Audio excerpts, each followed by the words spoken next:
From Keene in the Shire, the Liberty Media capital of the world, this is Daryl W. Perry, host of FPP Radio News for Monday, June 25th, 2018. Silver is trading at $16.39 per ounce. Gold is valued at $1,270 per ounce. Zencash is trading at $16, and the average price of Bitcoin is $6,139. Antiwar.com reports the Pentagon announced on Friday that they have indefinitely suspended a number of additional war games with South Korea. The U.S. agreed to suspensions as part of the Trump-Kim summit deal. The Pentagon has been slowly suspending planned exercises since the summit, and this new announcement covers everything scheduled for the next 3 months. This includes the major annual Freedom Guard exercise, along with some smaller drills related to officer exchange programs. Those war games often sparked the worst tensions between the U.S. and North Korea. Trump conceded that they are very provocative during his announcement that they would be frozen. North Korea has also frozen their nuclear program and missile testing under the deal. With the U.S.-South Korea exercises mostly annually, the Pentagon will still have a few more suspensions to announce to cover all of them. The slow pace of freezing them is likely being done to allow them to make multiple positive announcements about the easing of tensions on the Korean Peninsula.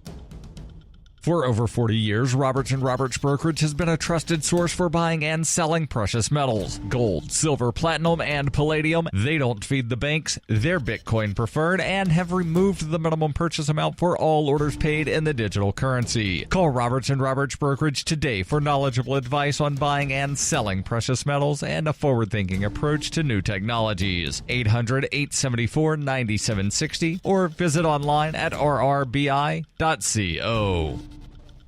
UPI reports a Chicago man has been freed after 36 years in prison for the murder of 2 police officers after a judge ruled police tortured him to get a confession. 57-year-old Jackie Wilson walked out of the Cook County Jail on Friday after Cook County Circuit Judge William Hooks threw out his convictions for the murder of Chicago police officers Richard O'Brien and William Fahey in 1982. Hooks said police tortured Wilson to get the confession, and prosecutors utterly failed to make a convincing argument to keep Wilson locked up as he awaits a new trial. Wilson told reporters shortly after he was released, "I'm happy to be a member of society again after 36 years of incarceration for a crime I did not commit. It's been a rocky road. I'd like to just move forward with my life barring any further complications, and I'd like to make my contribution to society." Wilson was one of several young black people who were allegedly tortured by ex-Chicago Police Commander John Burge and detectives under his command during the 1970s and 80s at Chicago's Southside Police Station. The scandal has resulted in at least $115 million in settlement payouts and at least one false conviction. Both Wilson and prosecutors agree that it was his now-deceased brother, Andrew, who fired the shots that killed the 2 police officers. But Wilson said he did not play an active role, while prosecutors have argued that he did. Kevin Graham, president of the Chicago Fraternal Order of Police, blasted Hooks' ruling, and prosecutors said they will appeal.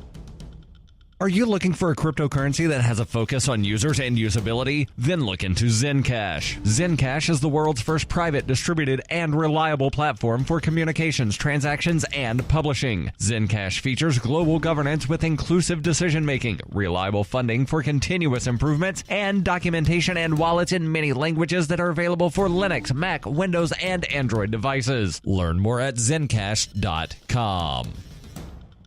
Reuters reports President Donald Trump said on Sunday that people who enter the United States illegally should be sent back immediately to where they came from without any judicial process, likening them to invaders who are trying to break into the country. His proposal drew immediate criticism from legal analysts and immigrant rights advocates who said it would violate the U.S. Constitution's due process provision, which applies to citizens and non-citizens alike. In a series of tweets on Sunday, Trump said, "We cannot allow all of these people to invade our country. When somebody comes in, we must immediately, with no judges or court cases, bring them back where they came from," adding, "Cannot accept all of the people trying to break into our country. Strong borders, no crime." It was unclear if Trump was advocating an expansion of the provision that allows expedited removals of undocumented immigrants at or near the U.S. border, a policy his administration has embraced since he took office. Nor did Trump differentiate between undocumented immigrants and people who entered the United States to seek asylum protection. The White House did not immediately return a call seeking clarification. Lee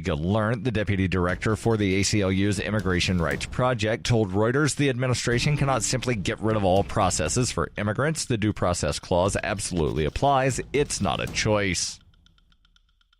This has been FPP Radio News. Online at fppradio.com.